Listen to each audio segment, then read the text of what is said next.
Assalamualaikum warahmatullahi wabarakatuh. Halo anak-anak semuanya. Kali ini kita akan belajar tema 1, organ gerak hewan dan manusia, subtema 3, lingkungan dan pemanfaatannya, pembelajaran ketiga. Kompetensi dasarnya ada pelajaran PPKN, IPS, dan Bahasa Indonesia. Tujuan pembelajaran. Anak-anak, ibu mau bertanya ya, informasi apa yang bisa kalian dapatkan dari peta Indonesia ini? Ada yang tahu?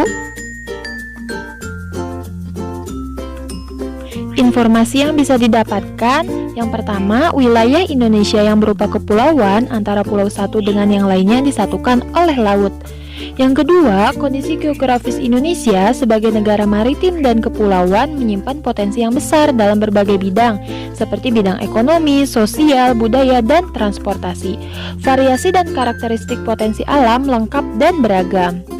Selanjutnya, pengaruh kondisi geografis Indonesia sebagai negara maritim itu ada dua. Yang pertama, bidang ekonomi, yang kedua, bidang sosial. Mari kita bahas. Yang pertama, bidang ekonomi. Sumber daya alam laut dibagi menjadi dua, ada hayati dan non-hayati. Sumber daya alam laut hayati, contohnya yang pertama ada hewan, yang kedua tumbuhan, dan yang ketiga adalah terumbu karang. Dan masih banyak lagi contoh yang lain. Selanjutnya, bidang non-hayati. Contohnya, ada minyak bumi,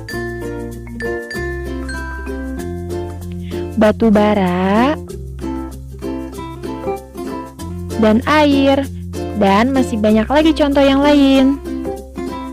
Selanjutnya, pengaruh kondisi geografis negara Indonesia sebagai negara maritim terhadap kehidupan ekonominya. Yang pertama, menambah devisa negara. Yang kedua, sebagai pusat perekonomian di antara dua benua dan dua samudera. Yang ketiga, perkembangan pariwisata di Indonesia menjadi lebih pesat. Yang keempat, sebagai jalur perdagangan internasional. Dan yang kelima, sebagai destinasi pariwisata utama.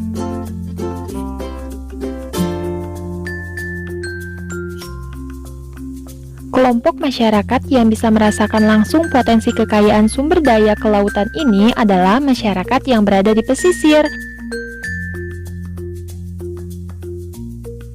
Jenis pekerjaan yang berkaitan dengan pemanfaatan sumber daya laut ada nelayan, petani garam, petani rumput laut, pedagang, dan sektor pariwisata. Selanjutnya, bidang sosial. Indonesia menjadi jalur perdagangan dunia. Mau tidak mau, banyak pedagang dari berbagai negara di seluruh belahan bumi ini akan melewati dan mampir ke Indonesia. Pedagang-pedagang dari berbagai negara tersebut tentunya memiliki latar belakang yang berbeda antara yang satu dengan yang lainnya. Lambat laun, adat budaya yang dibawa tersebut akan berbaur, bercampur, bahkan melebur dengan adat budaya asli Indonesia. Pengaruh kondisi geografis bangsa Indonesia sebagai negara maritim terhadap kehidupan sosialnya. Yang pertama, pakaian Indonesia semakin modern. Yang kedua, adanya kulturasi budaya asing dan budaya lokal, mempunyai keanekaragaman budaya, dan dapat dengan mudah menyebarkan budaya di Indonesia. Dampak yang timbul sebagai akibat dari letak dan kondisi geografis Indonesia sebagai negara maritim dan kepulauan itu ada dua dampak. Ada dampak positif dan dampak negatif. Dampak positifnya memiliki keberagaman potensi alam dan hasilnya, mempunyai keberagaman dan kekayaan budaya, serta mempunyai keberagaman sumber daya manusia.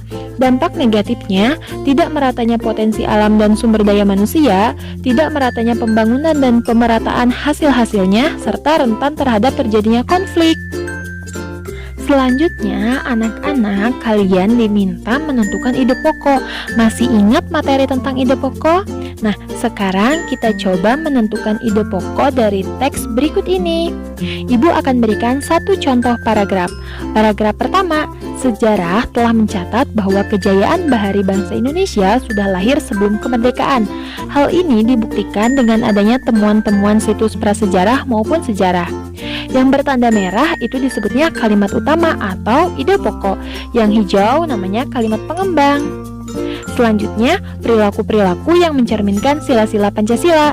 Pemilihan ketua kelas mencerminkan sila keadilan sosial bagi seluruh rakyat Indonesia, persatuan Indonesia, kerakyatan yang dipimpin oleh hikmat kebijaksanaan dalam permusyawaratan perwakilan, serta kemanusiaan yang adil dan beradab.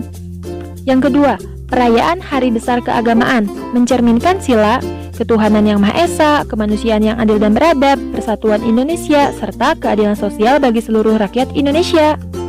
Selanjutnya, gotong royong mencerminkan sila kemanusiaan yang adil dan beradab, persatuan Indonesia, keadilan sosial bagi seluruh rakyat Indonesia. Selanjutnya, musyawarah mufakat mencerminkan sila kerakyatan yang dipimpin oleh hikmat kebijaksanaan dalam permusyawaratan perwakilan, persatuan Indonesia, dan kemanusiaan yang adil dan beradab. Selanjutnya, menjenguk orang yang sakit mencerminkan sila ketuhanan yang Maha Esa, kemanusiaan yang adil dan beradab, persatuan Indonesia, dan keadilan sosial bagi seluruh rakyat Indonesia.